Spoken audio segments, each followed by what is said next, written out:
Voilà, alors aujourd'hui on va parler du contenu. Il n'y a pas grand-chose à savoir, il y a surtout un petit peu de savoir-faire. Voilà. Donc le contenu dans le cadre évidemment de la leçon PGCD, PPCM, 142 pour l'externe et 106 aussi pour l'interne. Le contenu, ça peut être bien, même si c'est à un niveau un peu surélevé. Alors allons-y, le contenu d'un polynôme de a de x, alors a, ce sera toujours un anneau factoriel, d'accord, comme bien, z et k de x, hein, donc c'est bon. Et bien dans cet anneau, on définit le contenu de P comme étant le PGCD des coefficients de P. Voilà, de tous les coefficients. Entre autres, un polynôme unitaire, il est forcément de contenu 1. Alors voilà les propriétés, très simples. Hein. Le contenu de AP est égal à A fois le contenu de P. Donc petit a, il est dans grand A et P dans A de X. Voilà. Bon, ok. Ça vient du fait que quand on multiplie par A à I, et ben le PGCD de A à I, c'est A fois le PGCD des AI. Voilà. Bon, ça, on en avait parlé déjà dans la première vidéo. Deuxièmement, si P et Q sont primitifs, c'est-à-dire de contenu 1, c'est-à-dire que les coefficients sont globalement premiers entre eux, alors le contenu de PQ est égal à 1. C'est-à-dire que si P et Q sont primitifs, alors PQ est primitif. Bon, ça, c'est une manière de le montrer, c'est de supposer, on va supposer ça, et puis on suppose par l'absurde que ça, c'est différent de 1.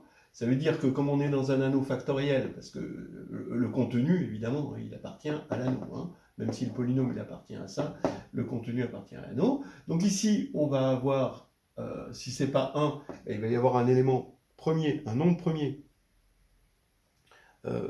qui divise le contenu. Ça veut dire que modulo ce nombre, premier, ça veut dire que je vais travailler dans A, P de X, comme ça. D'accord? Eh bien, comme P divise le contenu, ça veut dire qu'il divise entre autres tous les coefficients de PQ, donc ça veut dire que PQ est nul. Voilà. Mais ça veut dire que P bar, Q bar est nul aussi. Mais comme petit p est premier, ça c'est intègre, et on sait que si on a un anneau intègre, et l'anneau polynôme sur cet anneau est encore intègre. Voilà, ça c'est clair. Et donc ça fait que c'est impossible, parce que ça voudrait dire que P bar égale 0 ou Q bar égale 0, c'est-à-dire que petit p diviserait tous les coefficients de grand P ou tous les coefficients de grand Q, mais ça c'est pas possible à cause de l'hypothèse. Voilà. Et ensuite, avec 1 et 2, c'est évident d'obtenir que le contenu de PQ égale contenu de P fois contenu de Q, qui est quelque chose dont on se sert tout le temps hein, dans ce genre de problème de factorialité de polynôme. Alors, l'application la plus célèbre de cette propriété, c'est que les irréductibles de A de X sont de deux sortes. Soit les polynômes, alors je parle de polynômes de degré supérieur ou égal à 1, d'accord, donc les polynômes de A de X, les vrais polynômes, pas les constantes, les polynômes de A de X qui sont déjà irréductibles dans frac A de X et de contenu 1, forcément, parce que s'ils ne sont pas de contenu 1, c'est-à-dire qu'on peut les décomposer en des noms inversibles. Ou alors les irréductibles de A. Alors ça, c'est quand on a les constantes, hein, les polynômes constants. Alors ça, c'est pas mal, parce que ça nous ramène des irréductibles là à des irréductibles sur, là, cette fois-ci, un anneau principal, puisque là, frac A, c'est le corps des fractions rationnelles de A, donc c'est un corps. Hein, voilà. Bon, alors je laisse la preuve de cette application à ceux qui veulent la regarder. Le savoir-faire, genre de question de jury si vous parlez du contenu, pour voir si vous savez vous débrouiller avec le contenu. C'est toujours un petit peu les mêmes exercices qu'on fait avec les contenus, c'est le passage d'un anneau au corps de fraction, un petit peu comme ici dans l'application.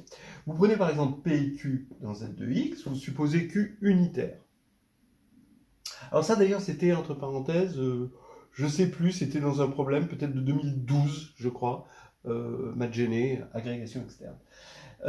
Alors on suppose que Q divise P mais dans Q de X, alors il faut montrer que Q divise P dans Z de X. Ça veut dire qu'on a P égale QR où R est dans Q de X, alors il faut montrer que R est en fait dans Z de X. Donc, le réflexe à avoir dans ce genre de situation, déjà reconnaître l'utilisation du contenu, le besoin de l'utilisation du contenu, parce qu'on est en train de passer d'un anneau à son corps de fraction sur des polynômes, et donc écrire directement, bon bah R est égal à, bon bah de toute façon, dans un premier temps, il est égal à R1 sur B avec R1 dans Z de X, et B, bon, bah, c'est un élément de Z, évidemment, c'est la réduction au même dénominateur, rien de nouveau sous le soleil, mais maintenant ce R1 n'est pas forcément, attention, même si on a bien réduit au même dénominateur, il n'est pas forcément primitif.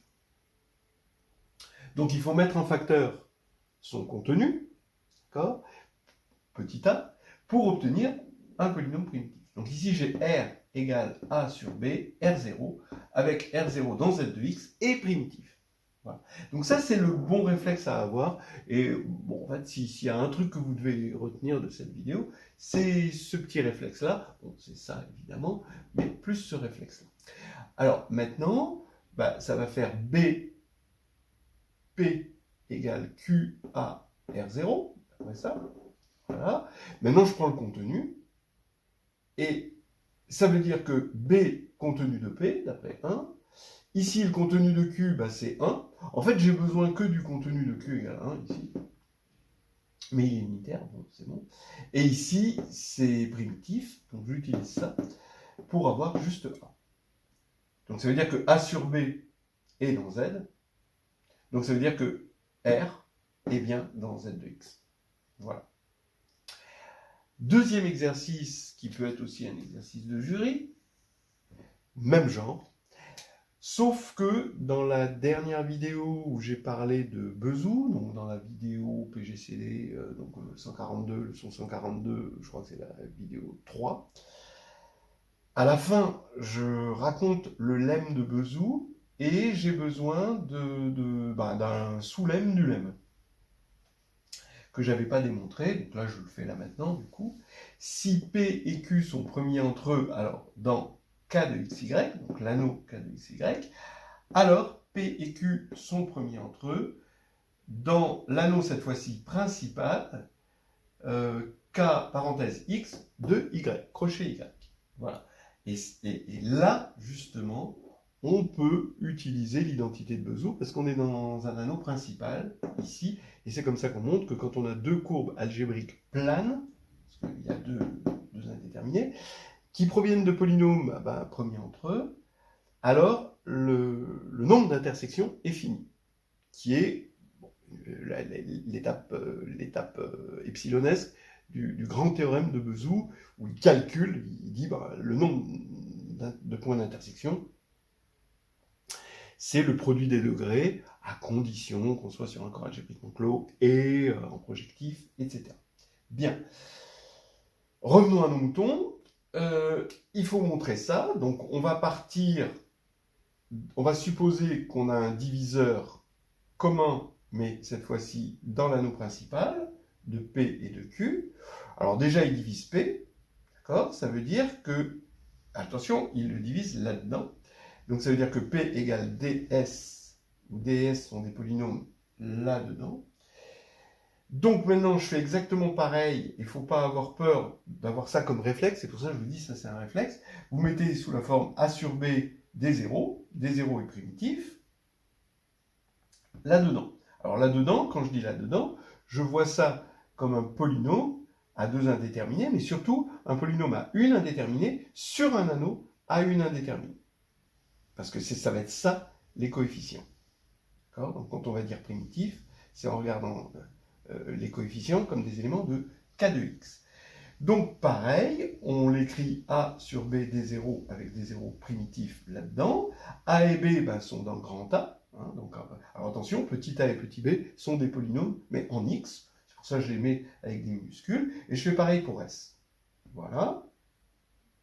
Bon, ben là, c'est absolument magique. Hein. Faites-le vous-même. Vous allez voir, ça ne mord pas. Hein. Vous mettez BD, P égale AC, D0, S0. Vous prenez le contenu. Ça fait BD contenu de P est égal à AC, puisque ces deux-là sont primitives, en utilisant ça, ou si vous préférez en utilisant ça. Et ce qui fait que AC sur BD, maintenant, va être dans l'anneau A, c'est-à-dire dans K de X. Voilà. Donc ça veut dire que tout ça, c'est un polynôme de K de X. C'est un polynôme de K de X. Voilà, que je peux appeler alpha. Et donc ça veut dire que D0, maintenant, divise P dans K de XY, dans l'anneau des polynômes K de XY.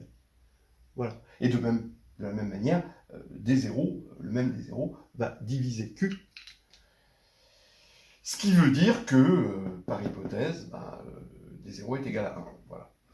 Et donc D, c'est pareil, c'est un polynôme de degré 0.